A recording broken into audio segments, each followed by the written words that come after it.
Hey guys, happy Wednesday and welcome back to We're Fucked Until We're Not, a podcast talking about all things climate change for 15 minutes or less. Environmental education has been a little too kumbaya lately, and while I love optimism, I think that there's just been a bit too much flowery talk lately, and we need to be more straight up about the problems and solutions with climate change, and that's exactly what I'm here for. I'm your host, Mehul, and I'll be doing this every Wednesday at 9 a.m. Eastern. Before we go ahead, feel free to give us a follow on any of our social media channels. We're on TikTok, Instagram, and Twitter. But if you aren't really active on social media and still want to reach out, then definitely shoot us an email. I'll make sure to put all of the links in the description below.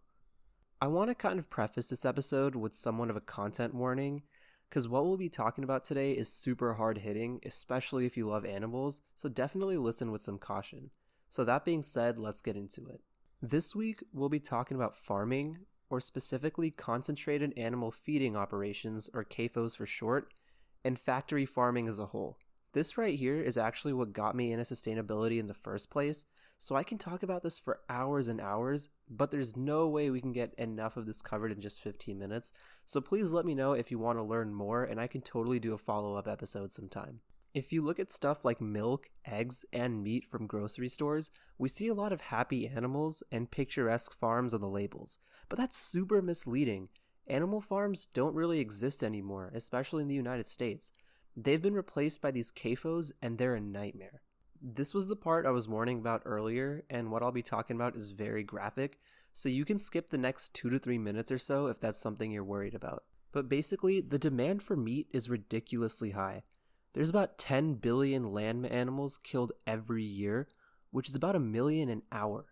The demand is so high that of all the mammals on Earth, 60% are just in livestock, 36% are humans, and only 4% live in the wild.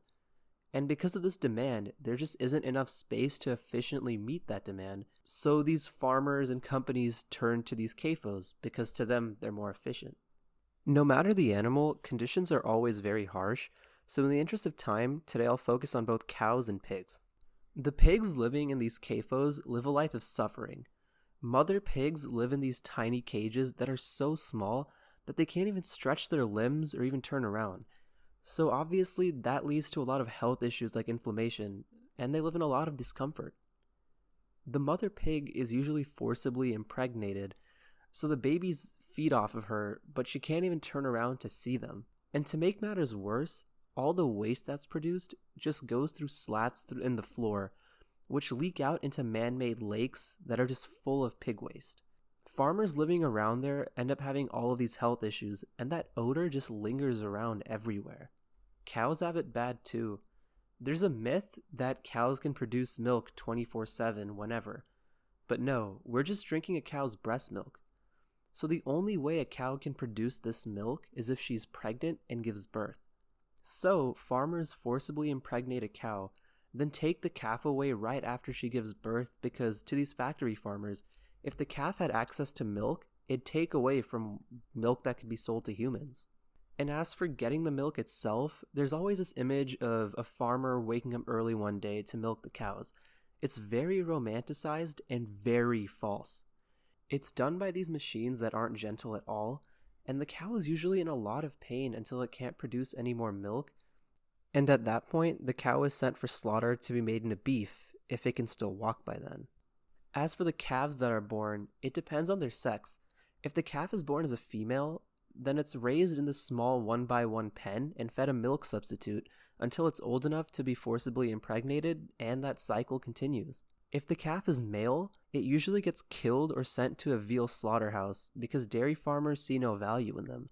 And to make matters worse, cows that are used in dairy or even for beef get these holes drilled into their stomachs, which is called cannulation.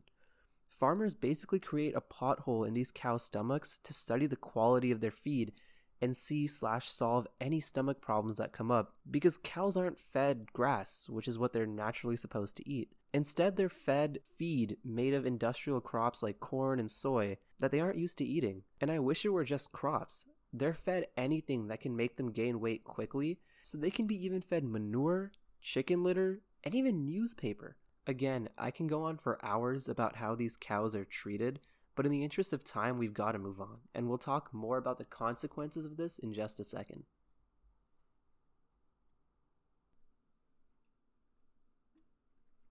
While we're talking about sponsorships, I just wanted to note that 20% of all proceeds from the month of February will be going to the Indigenous Environmental Network. But back to factory farming. After listening to all this, sometimes we just ask ourselves if it's even worth it. And financially speaking, it's actually not. We have to feed these animals more protein than the calories that we get out of this through meat, so it literally doesn't make sense. And we can't really fault the farmers themselves, because they're being paid very little money, and in some cases when they complain or ask for reform, they get fired. Larger meat companies are notorious for this, and for legal reasons, I can't really provide any examples, but let's just say that the name of one of them is very similar to the name of a boxer that once bit someone's ear off. And I know that this was a lot of graphic information to take in.